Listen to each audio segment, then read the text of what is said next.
बच्चों good morning. आज हम जो है पहलवान की ढोलक फणीश्वर नाथ रेणु की जो है कहानी को पढ़ेंगे। उन्होंने इस कहानी में जो पहलवान की स्थिति है उसका वर्णन किया है और अंत में जो है हमें ये सोचने में मजबूर किया और कुछ प्रश्नों के साथ जो है सोचने पर मजबूर किया है कि आखिर पहलवान की जो है क्या स्थिति रही।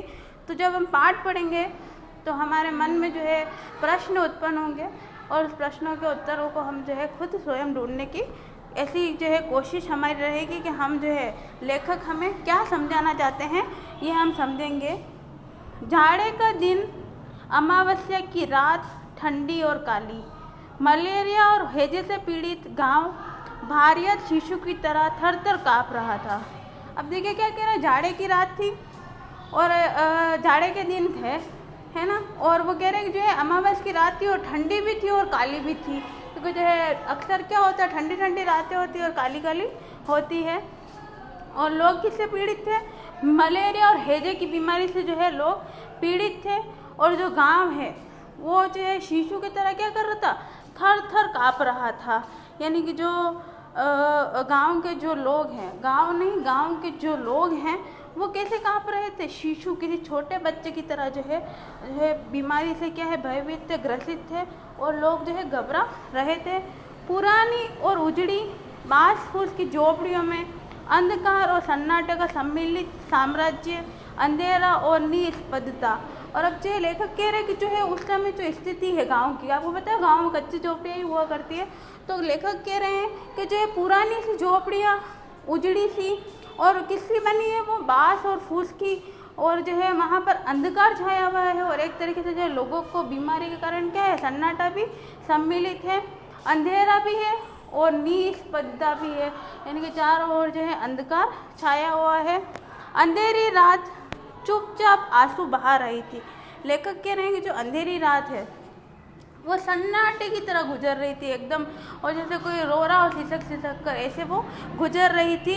निष्पदता करुण सिसकियों और आहों को बलपूर्वक अपने हृदय में ही दबाने की चेष्टा कर रही थी। और आगे जो है वो कह रहे हैं जो अंधेरा है वो जो है आंसू की तरह चुपचाप बह रहा था और निष्पदता जो है वो कैसी है, करुण है, सिसकियों भरी है और आहो वो क्या कर रही है, बलपूर्वक अपने हृदय में जो है दबाने की चेष्टा कर रही है। आकाश में क्या हो रहा है, तारे चमक रहे थे, पृथ्वी पर कहीं प्रकाश का नाम नहीं। और जो है कह रहे हैं कि जो है आकाश में सिर्फ तारे चमक रहे, क्योंकि अमावस्या की घनघोर काली रात है ना। और आकाश में क्या हो रहा है, सिर्फ तारे चमक रहे हैं और जो है प्रकाश का क्या है कहीं पर भी नाम निशान नहीं है, क्योंकि शुरुआत में लेखक ने कहा कि जो है काली रात है, अंधेरी वाली। आकाश से टूटकर यदि कोई भावुक तारा पृथ्वी पर जाना भी चाहता तो उसकी ज्योति और शक्ति रास्ते में ही शेष हो जाती थी। और अब ये कह रहे हैं लेखक कि अगर भावुकवश कोई तारा क्या करता, पृथ्वी पर जाना चाहता, तो जो है उसकी ज्योति और शक्ति जो है रास्ते में क्या हो जाती, शेष हो जाती। अन्य तारे उसकी भावुकता अथवा असफलता पर खिलखिलाकर हंस पड़ते थे। और लेखक कह रहे जो अन्य तारे हैं वो क्या करते, उसकी जो भावुकता है और उसकी असफलता है उस पर खिलखिलाकर हंस पड़ते। सियारों का क्रंदन और पेचक की डरावनी आवाज़ कभी कभी निष्पदता को आवश्यक भंग कर देती। और वो कह रहे हैं जो सन्नाटा था है ना, बिल्कुल चुपचाप है सारे लोग और कोई भी बोल नहीं रहा, बीमारी से ग्रसित है, लोग अपने घरों में भी दुबके हुए हैं। तो ऐसे में क्या हो रहा है, कभी कभी जो सियार है ना, लोमड़ी की तरह जो जानवर होता है, उसका जो क्रंदन है, उसकी जो पेचावनी डरावनी आवाज़ है, वो कभी कभी उस निष्पदता को क्या करती है, भंग कर देती है। गांव के झोपड़ियों से करने की आवाज़ें हरे राम हे भगवान की टेर अवश्य सुनाई पड़ती है। और बीच बीच में कैसे होती है कि जो गांव के झोपड़ियाँ उनसे कैसी आवाज़ आ रही है, हे राम हे भगवान, है ना। और जो है लोग क्यों ऐसी आवाज़ें आ रही है, क्योंकि लोग क्या है वहाँ बीमारी से ग्रसित है। और बीमारी उस समय कौन सी थी, मलेरिया हैजे की बीमारी थी। क्योंकि आपको पता है बुखार में इंसान कैसा होता है, और हैजे से पीड़ित जब हो जाता है तब तो इंसान की स्थिति और भी खराब होने लगती है। बच्चे भी कभी कभी निर्बल कंठों से माँ माँ पुकार कर रो पड़ते थे। और अब जो है वो कह रहे हैं जो बच्चे हैं वो भी क्या कर रहे हैं, कभी कभी जो है निर्बल कंठों से जो है माँ माँ की आवाज़ लगाकर क्या कर रहे हैं, रो पड़ते हैं। पर इससे रात्रि की निष्पदता में विशेष बाधा नहीं पड़ती। और जो है जो रात का सन्नाटा है उसमें कोई विशेष बाधा नहीं पड़ती थी। कुत्तों में परिस्थितियों को ताड़ने की एक विशेष बुद्धि होती है। अब जो है कह रहे हैं जो कुत्ते हैं उनको जो है ताड़ने में क्या एक विशेष जो है बुद्धि होती है। वे दिन भर राख के घूरों पर गठरी की तरह सिकुड़ कर मन मार कर पड़े रहते हैं। और जो है कुत्तों के बारे में भी हम बता रहे हैं कि जो कुत्ते हैं वो राख के जो घूरे हैं है ना, जगह जगह पे लोगों ने जलाए होगी तो राख पड़ी है, उस पर क्या है गठरी की तरह सिकुड़ कर पड़े रहते हैं और जो है मन मार कर पड़ रहे थे। कुत्तों को कोई मतलब नहीं है। संध्या या गंभीर रात्रि को सब मिलकर रोते थे। और जो है कभी लोग कुत्ते जो क्या हैं शाम के समय या आधी रात्रि को क्या होते हैं तेज तेज मिलकर रोते हैं, क्योंकि आपने अक्सर देखा होगा सन्नाटे के समय कुत्ते जोर जोर से चिल्लाया करते और रोने लगते हैं, क्योंकि उनके मन में भी कहीं ना कहीं वेदना पीड़ा का एहसास होता होगा। प्रत्येक व्यक्ति जो है कहीं ना कहीं जो है किसी न किसी दुख से जो है तकलीफ से गुजरता है, तभी उसके जो है क्रंदन जो है व्यक्ति करने लगता है। तो जो है कुत्ते भी मध्य रात्रि में संध्या के समय अक्सर रोया करते हैं।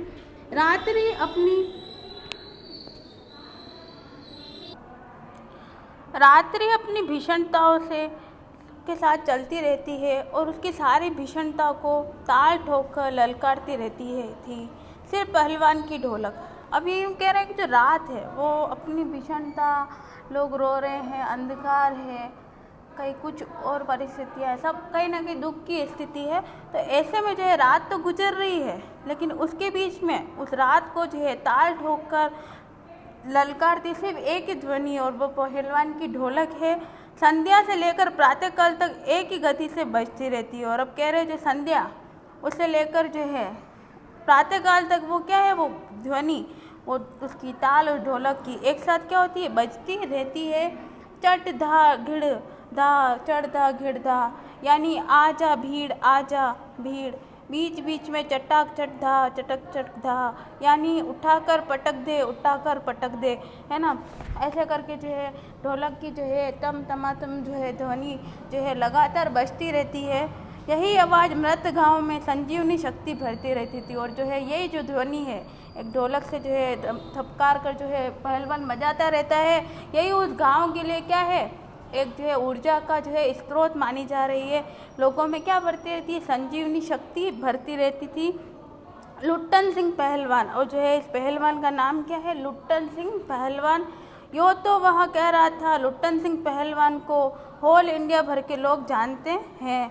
और अब जो है क्या कह रहे हैं कि जो लुट्टन सिंह पहलवान है वो उसको क्या जानते हैं होल इंडिया, यानी कि पूरे भारत के जो है लोग जानते हैं। देखिए इस पहलवान का देखो किस प्रकार जो है लोग अपने अपने घरों में बैठे हैं और जो है ढोलक थपथपा रहा है, फोटो भी दिया है यहाँ पर। किंतु उसके होल इंडिया की सीमा शायद एक जिले की सीमा के बराबर ही हो। जिले भर के लोग उसके नाम से अवश्य परिचित थे। और अब वो कह रहे हैं कि भाई सारी दुनिया के लोग उसको जानते हैं भारत के, है ना। तो ये जो कि वो खुद कहता है कि मुझे भारत भर के लोग जानते हैं, लेकिन यहाँ पर जो है लेखक कह रहे कि शायद एक जिले की सीमा के बराबर ही है कि लोग उसको जानते हैं। यानी कि वो जिस गांव में रहता है वही वो अगर पहलवान करके पहलवान था लेकिन वो ढोलक थपथपा रहा है तो कुछ लोग ही क्या उस गांव के लोग उसको जानते हैं। जिले भर के लोग उसके नाम से अवश्य परिचित थे। और अब जो है जिले के लोग जो है उसके नाम से जो परिचित थे, लेकिन गांव के लोग जो है उसको जो है ज़्यादा जानते थे। लुट्टन के माता पिता उसे 9 वर्ष की उम्र में ही अनाथ बनाकर चले बसे थे। और अब जो ये लुट्टन पहलवान है उसके माता पिता की मृत्यु जो है जब वो 9 साल का था तभी वो क्या है चल बसे थे। सौभाग्यवश उसकी शादी हो चुकी थी, वरना वह भी माँ बाप का अनुसरण करता। और अब जो है क्या हो गया कि सौभाग्यवश जो है उसकी शादी तो हो गई थी, लेकिन कह रहे हैं वो भी अगर नहीं शादी करता तो वो भी फिर उसके माँ बापों का अनुसरण करता। विधवा सास ने पाल पोस कर बड़ा किया। बचपन में वो गाय चराता, दरवेश ने दूध पीता और कसरत किया करता था। और अब जो है उसको पाल पोस कर किसने बड़ा किया, उसी की जिससे उसकी शादी हुई उस लड़की की माँ ने उसको पाल पोस कर बड़ा किया। और बचपन में वो क्या करता था गाय चराता था और खूब दूध पीता था और खूब वो कसरत किया करता था। गांव के लोग उसकी सास को तरह तरह की तकलीफें दिया करते थे। और जो है वो कह रहा है जो गांव उसकी सास भी जो है विधवा है और विधवा स्त्री जो है उसको उसकी खुद की बच्चों को भी पाल रही है, साथ में जो है शादी कर रहे हैं, इसमें जमाई को पाल रही है। तो लोग क्या करते थे, उसको तरह तरह की तकलीफ दिया करते थे। लुट्टन के सिर पर कसरत की धुन लोगों से बदला लेने के लिए सवार हुई थी। और अब जो है ये कसरत की जो धुन थी उस लुट्टन के अंदर, वो किस लिए सवार हो गई? क्योंकि लोग क्या कर रहे हैं, उसकी सास को परेशान कर रहे हैं, स्वयं भी अनाथ है। तो जो परिस्थितियाँ थी, उस परिस्थितियों के वशीभूत होकर जो है उसमें लोगों से बदला लेने के लिए जो है वो कसरत की धुन सवार हुई थी। नियमित कसरत ने किशोरावस्था में ही उसके सीने और बाहों को सुडौल तथा मांसल बना दिया था। और अब जो लगातार जब वो कसरत करता रहा तो उसका शरीर क्या होगा, एकदम से बदल गया कि भाई जो है उसका शरीर जो है, जो उसका सीना है और बाहें हैं वो सुडौल और जो है मांसल बन गई थी। जवानी में कदम रखते ही वह गांव में सबसे अच्छा पहलवान समझा जाने लगा। और जब जवानी में जब वो जवान हुआ, युवावस्था में आया, तो वो है उसको क्या है, सबसे अच्छा पहलवान समझा जाने लगा। लोग उससे डरने लगे। वो दोनों हाथों को दोनों ओर 45 डिग्री की दूरी पर फैलाकर पहलवानों की भांति चलने लगा। वो कुश्ती भी लड़ता था। और अब वो कह रहे जो है वो कैसे चलने लगा, लोग क्या करने लगे, उससे डरने लगे। और वो दोनों हाथों को जो है 45 डिग्री के जो है कोण के ऊपर जो है फैलाकर कैसे चलने लगा, पहलवानों की भांति चलने लगा। और वो कुश्ती भी लड़ता था, यानी कि जो है जो अल्पायु के अंदर ही जो है उसने कुश्ती का जो है हुनर सीखा। और जब युवावस्था में प्रवेश किया तो वो कुश्ती भी लड़ने लगा। एक बार वह दंगल देखने श्यामनगर मेला गया। और अब जो है वो दंगल देखने कहाँ चला गया, दंगल किसकी होती है, पहलवानों की होती है। तो वो कहाँ गया, पास में कोई गांव होगा तो श्यामनगर वो मेला देखने पहुंच गया।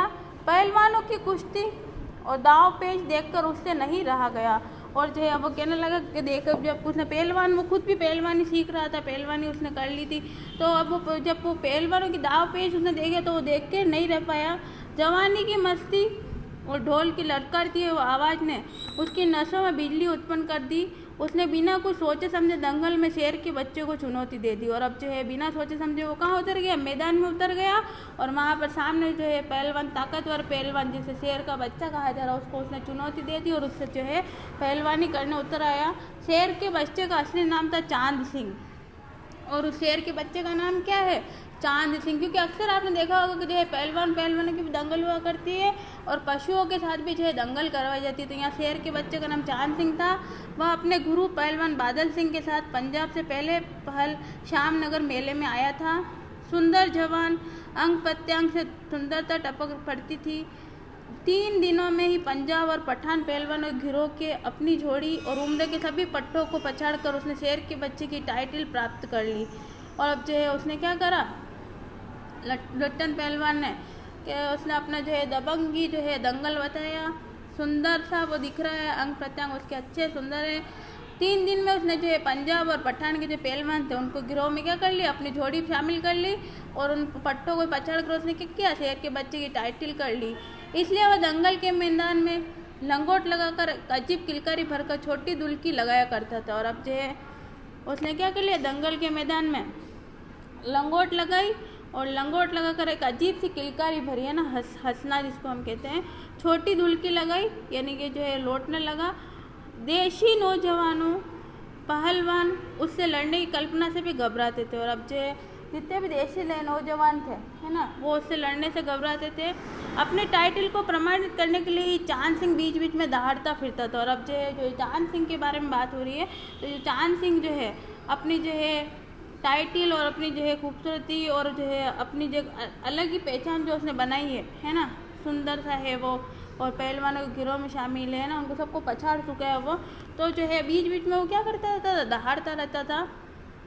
श्यामनगर के दंगल और शिकार प्रिय वृद्ध राजा साहब उसे दरबार में रखने की बातें कर ही रहे थे कि लुट्टन ने शेर के बच्चों को चुनौती दी। और अब देखिए अभी तक तो सिर्फ शेर सिंह की जो है तारीफें चल रही थी, और ऐसे में जो है लुट्टन जब मैदान में दंगल देखने गया तो वो जो है दंगल के मैदान में उतरा है। और किसको चुनौती देना उतरा था, वह शेर के बच्चे को चुनौती देना उतरा था।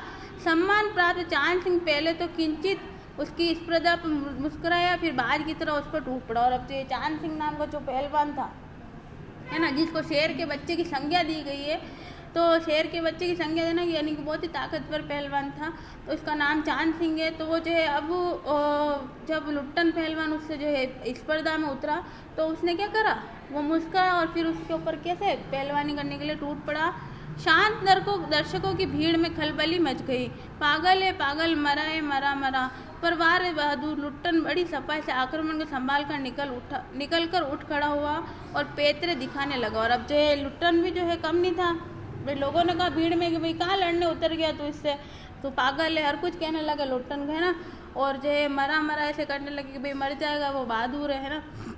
लेकिन लुट्टन में क्या था, बचपन से पहलवानी सीख रहा था, तो उसने जो है आक्रमण को बिल्कुल सटीकता से संभाला और उठ के खड़ा हुआ। और उठ के खड़ा होकर क्या करने लगा, वो भी अपना पेतरा दिखाने लगा। राजा साहब ने कुश्ती बंद करवा कर लुट्टन को अपने पास बुलवाया और समझाया। अंत में उसकी हिम्मत की प्रशंसा करते हुए 10 रुपये का नोट देकर कहने लगे, जाओ मेला देखकर घर जाओ। और अंत में जो है राजा साहब ने क्या किया, कुश्ती बंद करवा दी और लुट्टन को क्या करा, अपने पास बुलाया और 10 रुपये दिए और 10 रुपये नोट देकर कहा, क्या बोला कि जाओ मेला देखो और मेला देखकर घर जाओ। नहीं सरकार, लड़ेंगे, हुक्म हो सरकार। और जो है अब लुट्टन ने क्या बोला, राजा को लगा कि भाई ये जो है पहलवान ताकतवर और लुट्टन को कहीं मार देगा। तो ऐसे में राजा साहब ने कहा भाई पहलवानी देखकर तुम चले जाओ और है ना मेला देखो और जाओ अपने घर पे। तो उसने क्या बोला, नहीं सरकार, मैं लड़ूंगा और हुक्म हो सरकार। और वो क्या कहने लगा कि हुक्म करो सरकार। तो जो है राजा है वो क्या कर रहे, तुम पागल हो जाओ।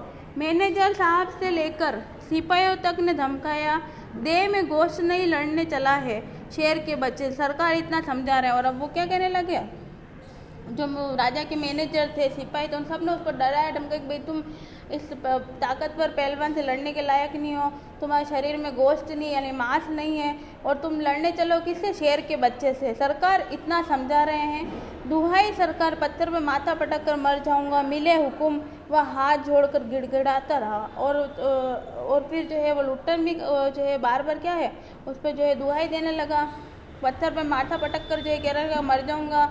और वो क्या हुक्म मिले तो हाथ जोड़कर वो गिड़गिड़ाता रहा कि भाई उसको पहलवानी करनी दी जाए। भीड़ अधीर हो रही थी, बाजे बंद हो गए थे। पंजाबी पहलवानों की जमात क्रोध से पागल होकर लुट्टन पर गालियों की बौछार कर रही थी। और अब जो है क्योंकि दंगल को क्या करवा दिया गया, बंद करवा दिया गया था राजा ने, है ना।